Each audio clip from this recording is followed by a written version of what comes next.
Welcome to Rants TV, Travel and Events. Hello guys, nandito lang po tayo ngayon sa Intramuros, particularly po dito sa Fort Santiago Esplanade, ang napaka-brand new na pasyalan po natin. Kaka-inaugurate nga lang po nito kahapon. At ngayon po, finally, makakapasok na po tayo dito at makapamasyal. Samahan niyo po ako ngayon guys at itur ko po kayo dito sa ating brand new na pasyalan. Dito po sa Intramuros, Manila. At ito po yung update natin today, February 28, 2025. Time check, 5 PM local time. At yan po sa harapan natin ang Plaza Mexico. Ayan po, nagagamit na po nila yung mga benches. Yan po sa gilid ng bridge. Yan, marami na lang po mga tao dito nag-chill-chill at makikita mo sa mga mukha nila na masaya at sobrang excited. Medyo maaga pa nga po ngayon at parami na ng parami ang mga tao dito.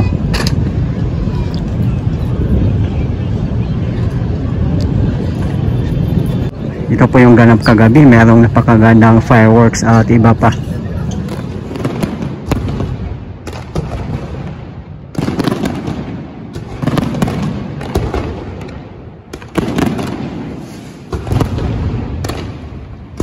Shoutout po kay PBBM and FA Liza sa successful inauguration nito kagabi at sa pagbubukas officially ngayong araw na to, February 28, 2025.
Hindi pa po tapos yung wall dito sa side ng Maestranza. Ang nilagay po nila dito ay tarpaulin na napakaganda po. Meron namang mga nagtitinda ng pagkain dito. Importante din po talaga dito ang may magbibilhan ng mga pagkain at mga maiinom kasi po sa lawak po ng pasyalan natin. Let's say magagaling po kayo ng post office building sa phase 1 hanggang phase 3 kung nasaan po tayo ngayon. Talagang mauuhaw at magugutom po kayo. Kaya importante po yung may mga makakainan at mabibilhan ng mga pagkain at maiinom. Ayan, may basurahan din po dito. Napakaganda ng mga food shops dito. Ayan po, talagang well organized at uniform sila. Tingnan nyo naman po yung tent. Talagang sa tingin ko bagay na bagay po siya dito sa Esplanade.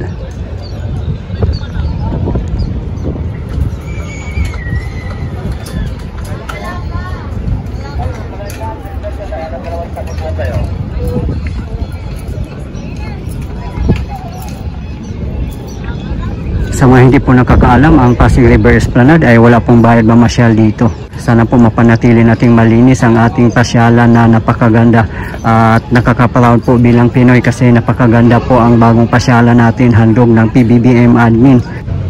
Kung wala naman po tayong makitang mga basurahan dito, ilagay na lang po muna sa ating mga bulsa or bag ang ating mga basura at itapon na lang po natin pag meron po tayong makitang mga basurahan para mapanatili po nating malinis ang ating napakagandang pasyalan. At yun nga po, no, sana respetuhin naman po natin ang napakagandang pasyalan natin kasi kahit anong gawin pa po ng government natin sa pagpapaganda ng ating kapaligiran at mga pasyalan natin, kung wala naman po tayong mga disiplina sa ating mga sarili, wala din po magagawa ang ating government. Useless lang din po ang kanilang effort. Kaya nga po, sana magtulungan po tayong lahat para mapanatili nating malinis ang ating napakagandang pasyalan. At ito po ay tatak Pinoy, hindi po natin may compare to sa ibang mga bansa. Kaya di ba po nakaka-proud po bilang Pinoy na meron po tayong ganito kagandang pasyalan.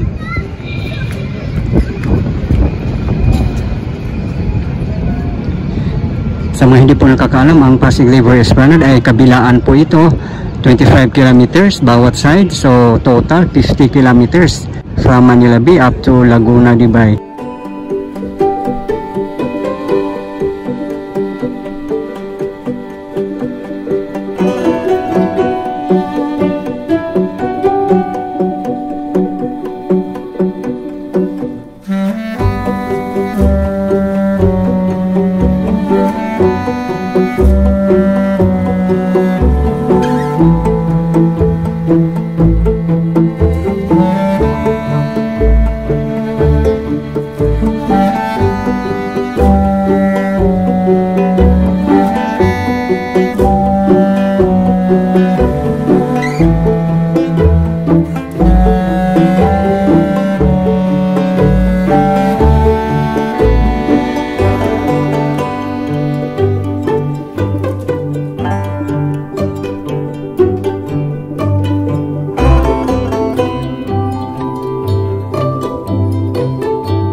Yan o, grabe. Ang ganda na talaga dito.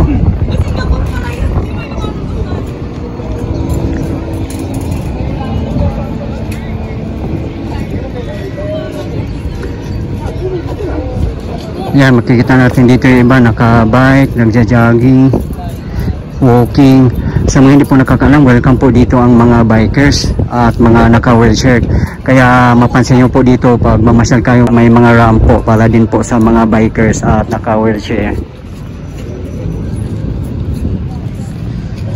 Kung bikers naman po kayo, pwede nyo pong dalhin yung mga bike nyo dito habang namamasyal.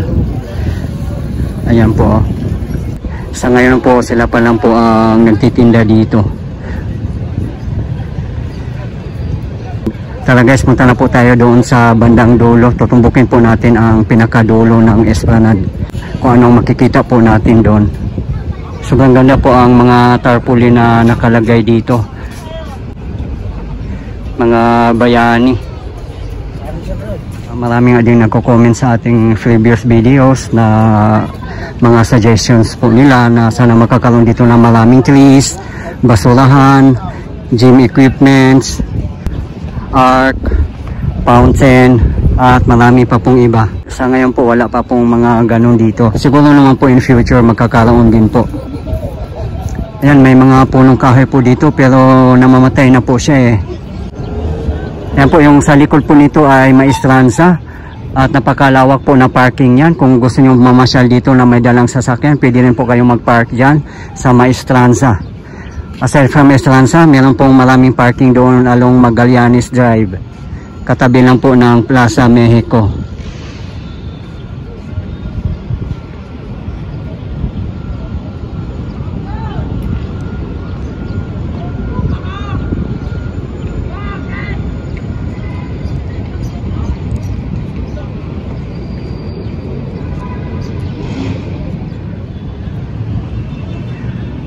Sa ngayon, since wala pa tayong masisilungan dito at mga lilim, advisable dito mamasyal pag gabi or during sunset. Kasi sa ngayon wala pong mga puno dito, walang masisilungan, talagang mainit kung sa araw po mamasyal. So ang gagawin na lang po natin, kung mamasyal sa araw dito, magdala na lang po tayo ng payong. At for me, mas perfect mamasyal dito bandang hapon, yung hindi na po mainit hanggang gabi.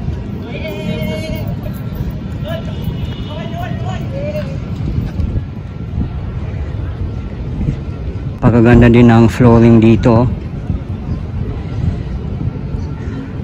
Concrete pavers, pati din po sa gilid.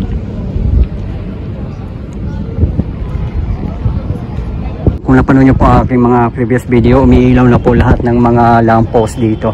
Pati din po yung mga balusters. Dito naman na side, may mga halaman din dito nakalagay sa plant box.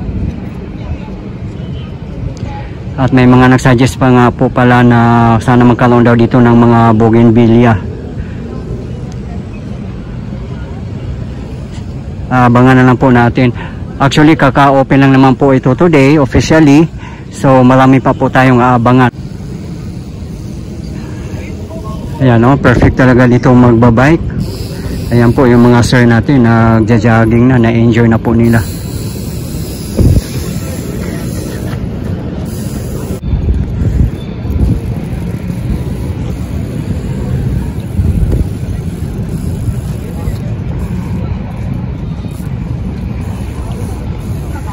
Yan, yung likod po na yan ay Fort Santiago na po.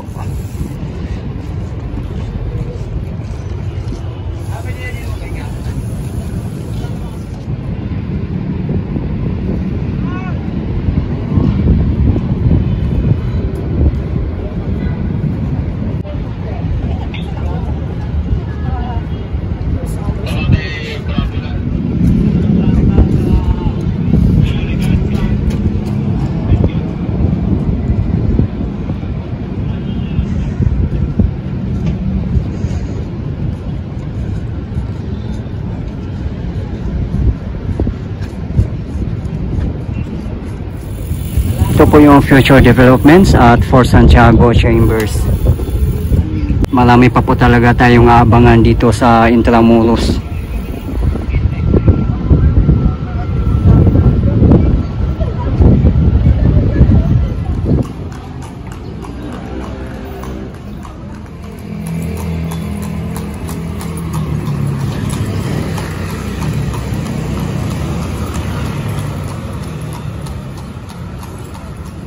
Oh, meron palang port dito. Ayan oh.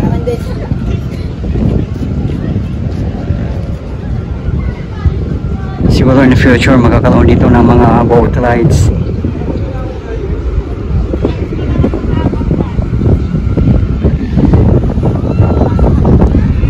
Ayan na po ang Fort Santiago.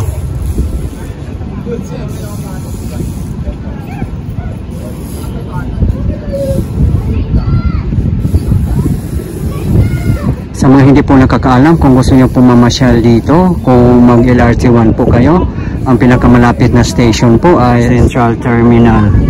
Pag nasa Central Terminal na po kayo, walking distance na lang po.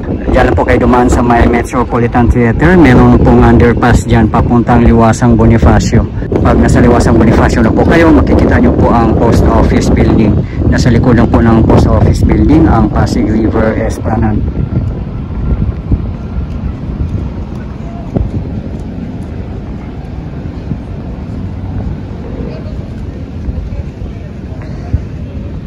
Ayan po ang Central Terminal.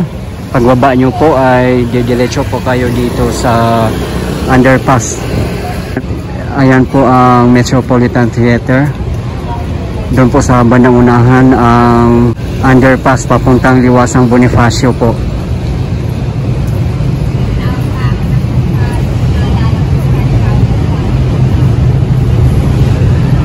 Diyan naman po ang Arroceros Forest Park.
At kung gusto niyo naman pong sumakay ng jeep, let's say galing po kayo ng Recto or Avenida, sumakay lang po kayo ng jeep na may signboard, South, Pier 15 at Intramuros. Dito po lahat dadaan yan sa Pasig Riverside.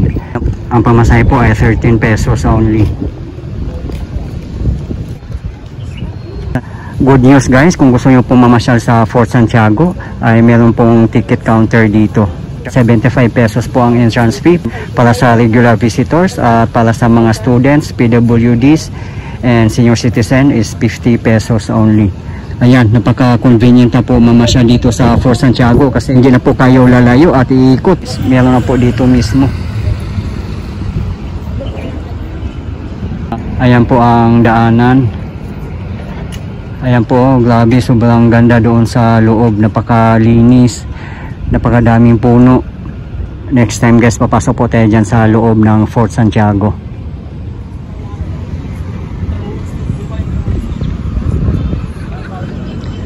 Diyan naman po sa tapat natin ay Divisoria na po yan.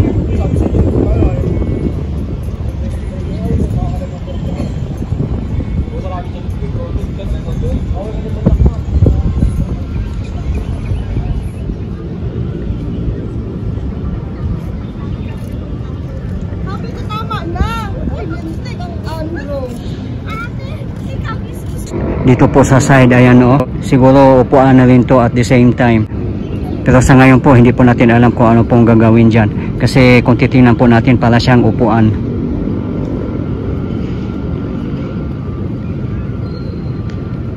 Maganda rin dito sa gilid ng wall ng Fort Santiago. Ayan o, may mga grasses dito. Siguro baka tataniman nila to ng mga halaman or mga puno. Abangan na lang po natin. Mas lalong gumaganda dito pag bandang gabi, pag umiilaw na yung mga lamppost dito.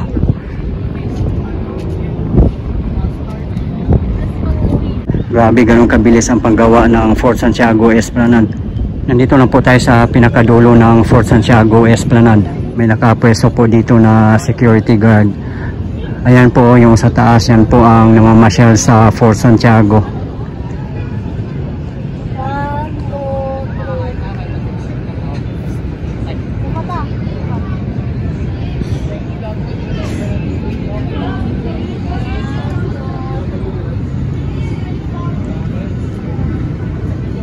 Yan, may mga benches na rin pala dito sa gilid. Oh. Ayan, perfect siya at mayroon pang puno.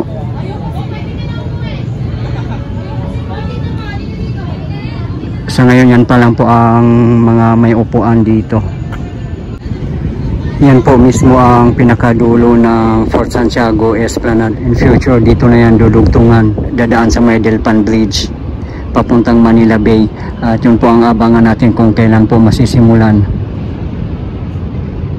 Grabe guys, no? Kung magkakaroon na rin po ng esplanade dyan sa tapat po natin. Ayan po, oh. Panalo. Kaya yan po ang abangan po natin kung kailan po masisimulan ang paggawa ng esplanade dyan po na side.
Guys, ito po yung latest update natin ngayon dito sa Fort Santiago in Intramuros, Manila. As of today, February 28, 2025. Maraming salamat po sa patuloy yung suporta at panonood ng aking mga videos. I really appreciate po. At hindi po ako magsasawang i-update kayo, lalong-lalo na po sa mga government infrastructures. Mabuhay ang Pilipinas. Okay guys, thank you for watching and keep safe everyone.